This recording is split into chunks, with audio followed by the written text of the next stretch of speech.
us would agree that this is the best. Your necessary scumbag top friends understanding the morally disturbing world of Antidisturbios. Thank you. I've taken out the first part. Oh. It didn't fit. The important thing is the other one, the rest of it. Okay, thank you. So as far as we're in a media and morality conference, I'm going to talk about this Spanish TV show. Probably no one knows about it. It's called Riot Police, and I think it's a very good TV show. 6 episodes. And the moral premise of the show has to do with how lies can lead to corruption. I'm just going to read a summary of how the show works, because it taps into some reality and fiction relationship with Spanish politics. So Riot Police explores the human tragedy and the gritty reality of Madrid's Antidisturbios, that's called in Spanish. We witness the in-your-face, confronting violence of their day-to-day police work, which pushes the boundaries of morality, whether by accident or choice. The story tells at the beginning how an ordered eviction has gone wrong. They're trying to evict squatters in a corrala, it's called, in a Madrid neighborhood, and a young African immigrant dies in unexpected circumstances, and internal affairs jumped in to investigate whether this is a case of involuntary manslaughter, police brutality, or professional negligence. Alaya, the woman up there, is the main investigator from the internal affairs. So what's interesting, I think, beyond and we're going to analyze, beyond the TV series in itself, is how elastic its reception was in Spain. So, for the far left and the independent parties, it was part of a whitening structure, because I don't know if you have also ACAB here, in Spain, with the mainly Catalonian voting, 2017, police came out of it looking bad. So they say, okay, this TV series is whitening them. But surprisingly, the far right, in this case coming from a police union, claimed that Riot Police, the TV series, was unprofessional because they show how some cops were snorting coke, because apparently in universities no one does that, or for example, how they cheated on their wives, things like that. What's the structure? And now I'm going to tap into things that Murray Smith or Atlantica have exploring that. What we have, our relationship, or the audience relationship, that's my take, with the cops, is that they are somehow victims, okay? They follow the chain of command, that eviction that ends up tragically. They don't want to go into that eviction because they say, hey, we need more resources. But they get a call, you have to do it. What happened?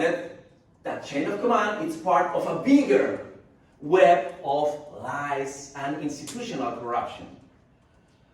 And also, the narrative makes a great case, alignment, allegiance, we've talked a lot about it, on their personal and familial side.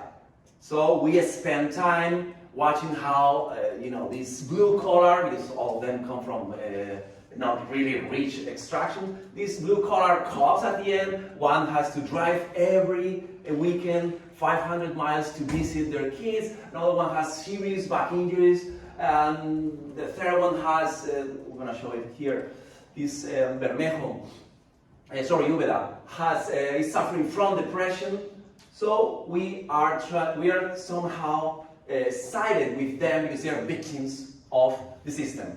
Actually, in the episode 5, once we have spent a lot of time getting to know them better, we have this moment. If you follow soccer, and some of you do, at least in Europe, the hooligans are a huge thing. The last championship tournament happened in Paris, and it was a mess. So, in episode 5, French hooligans come to Spain, Paris Saint-Germain, Real Madrid. It gets violent, and at a certain moment we follow what happened to Úbeda. Oh, sorry. I need to here.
The camera lingers on the victim, okay, and even the nightmarish style, adding into this victimization of them, even specifically that brutal beating. There is not really a big crime in the plot, because it was an accident. What happened during it, but it was not a purpose thing. What they did were misdemeanors or minor crimes, like erasing the phone. There was a neighbor recording the whole eviction, or covering for each other once they are being investigated.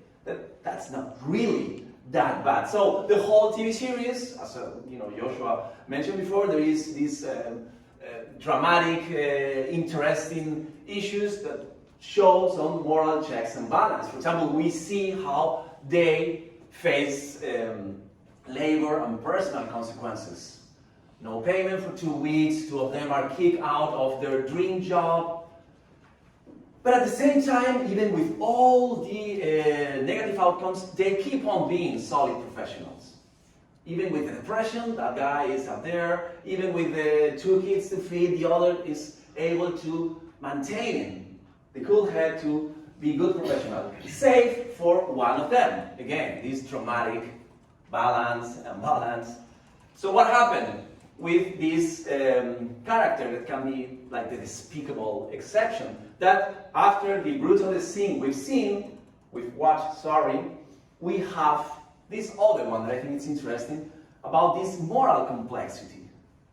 See what happened here when the rest of the squad get those, almost sadist French hooligans.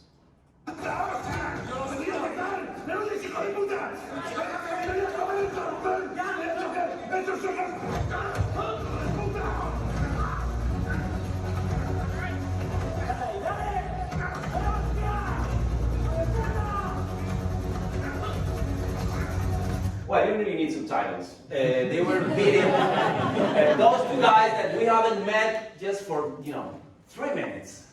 And if you realize, Mara the other was talking about the music. In this case, how the camera, instead of be lingering like before, now it's taking distance, like somehow absolving them. Because after 5 episodes, we understand them, and they're kicking the shit out of these savages, so to speak. So we have here a topsy-turvy world where, the dilemma between means and ends, how justified they are, with this investigator, Laia, that is very straightforward, so rigid in her principles, but at the end she needs, or she's forced to, because of one last shady character, she is forced to negotiate her own morality. And again, the mise en scene show us how trouble this is for her.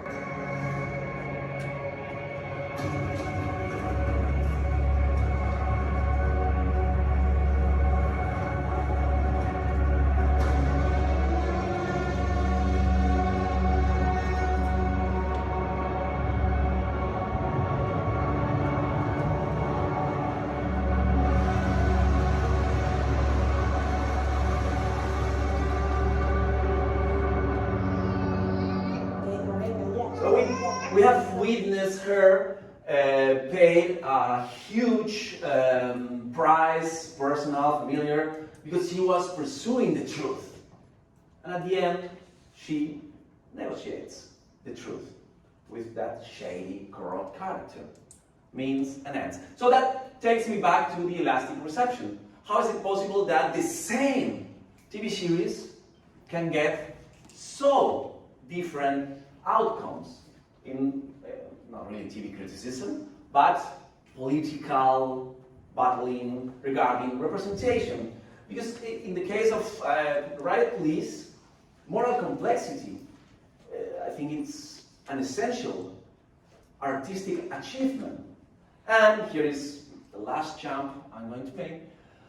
I think we are in a trend, where, the ambiguity that sometimes is very necessary for dramatic purposes, and I think, I try to make the case that Riot Police is a really good dramatic piece of television, and you can, it rings the bell with any other TV shows you like about morally ambiguous character, or I think in The Shield, Breaking Bad, whatever.